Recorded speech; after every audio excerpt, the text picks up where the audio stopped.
CPI do MST chega ao fim com a apresentação de 2 relatórios para votação. No documento escrito pelo relator, deputado Ricardo Salles, do PL, a comissão pede indiciamentos e responsabiliza o governo do presidente Lula pelo crescimento no número de invasões de terras.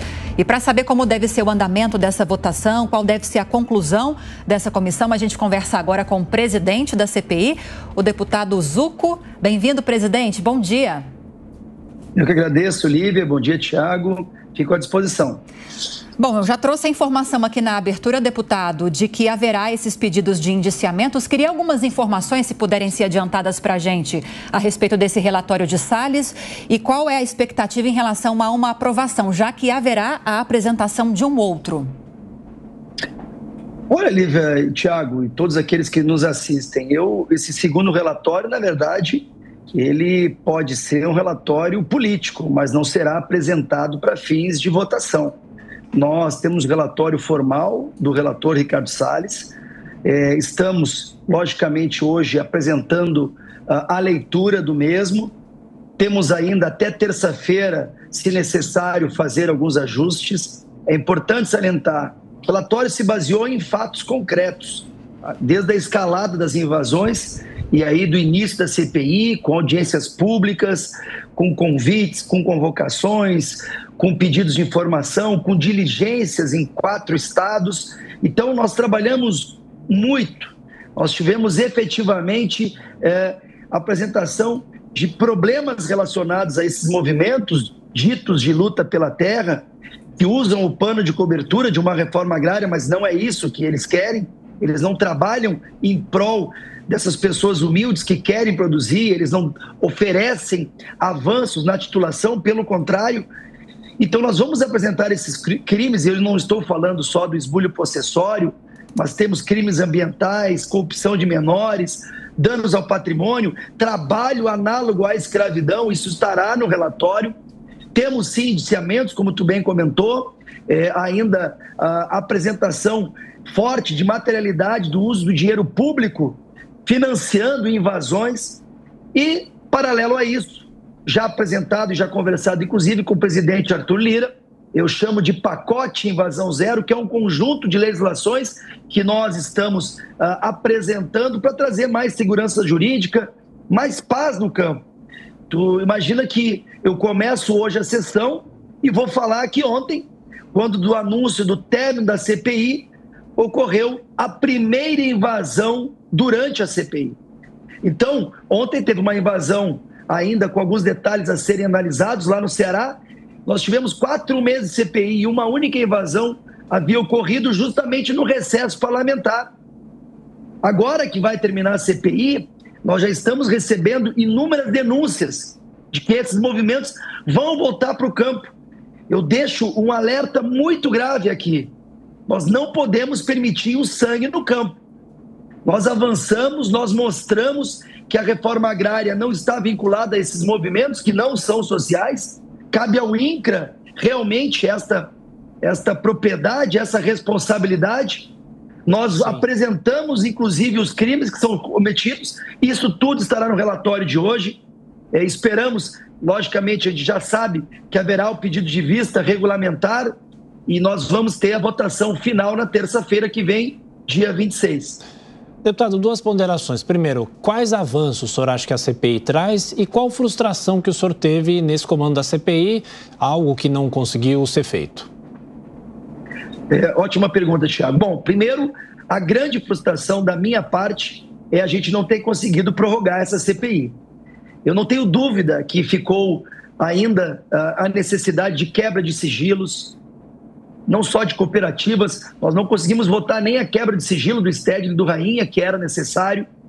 Nós gostaríamos de ter convocado alguns ministros, e a Jovem Pan muito bem salientou o momento, as trocas de cadeiras, algo realmente deplorável, muito triste para a sociedade. Nós gostaríamos realmente de avançar. Foi uma CPI que perdeu praticamente 1 mês entre recesso parlamentar, semana da reforma tributária, semana de festividade nordestina, e nós tínhamos ainda centenas de requerimentos a serem analisados. Neste ponto, é sim uma frustração. Mas, ao mesmo tempo, acredito que mesmo com esse período reduzido, como eu disse anteriormente, nós temos a materialidade do uso do dinheiro público.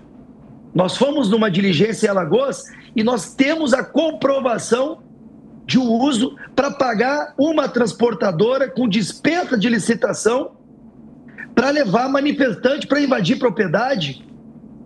Isso é o cúmulo. Nós temos a materialidade de crimes com denúncias gravíssimas de trabalho análogo à escravidão. Nós temos o esbulho possessório característico, o uso ideológico e eleitoral de movimentos que apoiam claramente parlamentares e governantes de esquerda. Então, eu não tenho dúvida que esse relatório será um relatório muito efetivo. Cabe também a continuidade das investigações pelas instituições pertinentes para este fim. Sim. E a gente está, inclusive, já quero declarar, faltando pouquíssimas assinaturas, de uma frente parlamentar em invasão zero que vai permanecer pós-CPI trabalhando nessa pauta. Presidente, vou abrir agora para os nossos comentaristas participarem da entrevista. Luiz Felipe Dávila. Bom dia, presidente, deputado Zucco.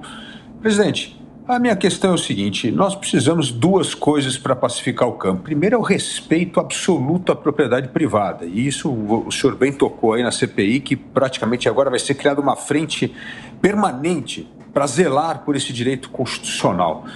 Mas o segundo ponto, nós sabemos que há uma reivindicação política desses movimentos para ocupar cargo no governo. Ou seja, parte dessas invasões é fruto de reivindicação de ocupar cargos no governo, principalmente do INCRA. Parte de que nós reduzimos muito a invasão de terra foi justamente porque o INCRA começou a titularizar terras. E é justamente o que o MST não quer para continuar criando confusão. Então, como é que essa outra frente política, como blindar o INCRA dessa pressão política para ser usado contra o interesse não só do agronegócio, mas também dos trabalhadores que gostariam de ter suas terras regularizadas com seus títulos próprios? Luiz Felipe, a tua fala é muito propícia, é muito inteligente, é o que a gente também está colocando no relatório. Não cabe a um movimento pressionar o governo para permitir e para pedir cargo. É inadmissível que nós estamos vendo líderes de movimentos ocupando cargos no INCRA e permitindo essas invasões. O governo federal está sendo conivente, omisso em relação a essas invasões. Ele tem integrantes de movimentos sociais nomeados em cargos públicos. Eles pressionam e isso não poderia acontecer. Nós aprovamos requerimentos, escutamos o TCU mostrando dinheiro mal utilizado. Hoje é muito caro procurar um assentamento ou proporcionar um assentamento que não funciona. A grande maioria dos assentamentos não funcionam, não tem infraestrutura, não tem água, não tem luz, não tem treinamento. Tu pega as pessoas dos bolsões de pobreza e prometem um pedaço de terra, mas aquela pessoa não sai do zero, ela não tem condições de produzir sem uma ajuda efetiva. Temos casos positivos? Temos, mas não é a maioria. Nós temos o exemplo da oitiva com o governador Caiado, que veio aqui e falou em alto e bom tom de que os assentamentos, cada família não chega a ter R$500 de rendimento. Pessoas que pegam e seguram a terra, mas vivem na cidade, que estão segurando 5, 10, 15, 20 anos e não têm a titulação. As pessoas não conseguem nem pedir um financiamento rural porque a terra não é delas. Então, não funciona essa estratégia atual de reforma agrária e não cabe mais assentamentos. Temos que melhorar os existentes. Nós fomos de assentamentos que não tinham nada produzido. Tinham ali um pedaço de toco para delimitar de quem era aquele espaço. Só que, na verdade, não se produzia absolutamente nada. Terras, inclusive, que eram produtivas. Então, eu espero, e a gente não está torcendo para que aconteçam novas invasões, mas irão ocorrer. E eu espero que a sociedade lembre dessa CPI, lembre desse relatório e cobre a conta esse governo. Já estamos, como eu disse, recebendo denúncias graves de que irão acontecer novas invasões a partir do término da CPI. Ou seja, é um movimento político. Eles não estão fazendo agora com medo de que nós possamos ir pessoalmente lá fiscalizar.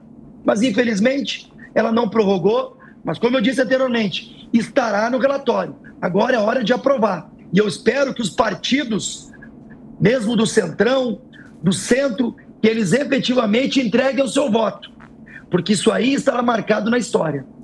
Deputado Zucco, agora a pergunta de Cláudio Dantas.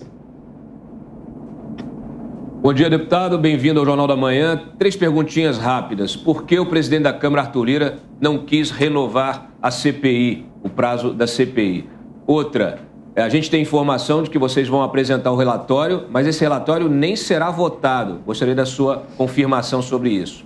E a terceira, a CPI, ela mostrou que o MST se tornou um intermediário de negócios no campo, inclusive tornando as famílias que trabalham no campo, a agricultura familiar, refém dessa intermediação. Intermediação que envolve crédito agrícola, comercialização da própria produção, insumos e etc. O que é possível fazer para retirar o MST e deixar que a família, libertar as famílias efetivamente, deixar que elas tenham a relação direta com o poder público naquilo que interessa, naquilo que importa? Cláudio, muito obrigado pelas perguntas. A CPI do MST deu muita dor de cabeça. Deu muita dor de cabeça. Nós tivemos realmente, internamente aqui no parlamento, um grande desgaste. Propusemos aí requerimentos de convocação de ministros de Estado que deveriam vir aqui para realmente responder questionamentos importantes. Essa CPI mexeu com o Planalto e eu não tenho dúvida que esse foi um dos motivos, né, que não propiciaram essa prorrogação. Uma prorrogação, como eu disse, necessária, importante, que traria muito mais ganho para o pequeno, médio, grande produtor, para a agricultura familiar. Nós temos propostas claras para que as pessoas tenham esta titulação, que é, né, digamos assim, a base para que essas pessoas estejam inseridas nesses movimentos é receber uma titulação, e elas não recebem. Quanto ao relatório, o fato de a gente não colocarmos em votação hoje, isso é regimental, porque o parlamentar de oposição ou até de governo, ele lê o relatório, que vai ser o primeiro contato efetivo com o relatório, e ele pede vista muitas vezes para analisar o relatório, para entender o que está constando. Então hoje a previsão é que após o término da leitura, o pedido de vista, teremos 2 sessões, sexta e segunda, esse período regimental, e aí terça-feira, aí sim, coloca-se em votação o relatório. E quanto à negociação, tu foi muito feliz na tua colocação. Nós tivemos o Rainha preso por extorsão.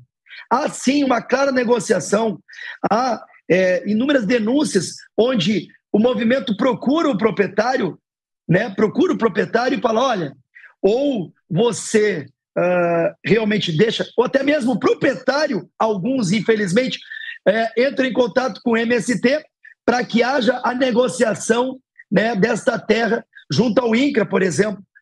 Nós precisamos entender que esta pauta é uma pauta muito importante. Como foi muito bem dito, ela envolve a questão do respeito absoluto à propriedade. Nós estamos falando aqui de pessoas e de um setor que é muito afetado. Nós estamos agora tratando do marco temporal, que vai trazer um dano enorme caso se avance, como também os movimentos sociais que são linkados a esse governo e que poderiam se sentar democraticamente, trabalhar esses assentamentos com recursos, mas não é isso que acontece. É uma disputa política em busca de cargos, em busca de poder, movimentos de cunho também eleitoral. Ficou muito registrado nessas diligências a ligação com deputados, com o próprio governo federal. Então eu não tenho dúvida, mais uma vez, reforçando que esse relatório trará essas evidências, essas comprovações.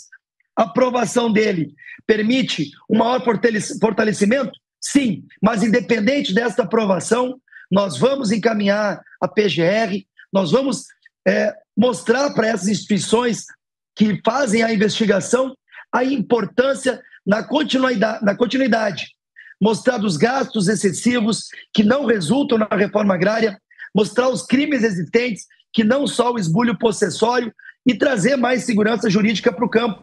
Como eu disse anteriormente, nós não podemos ter sangue no campo para tomar uma atitude. E a CPI foi o pontapé inicial para essa análise.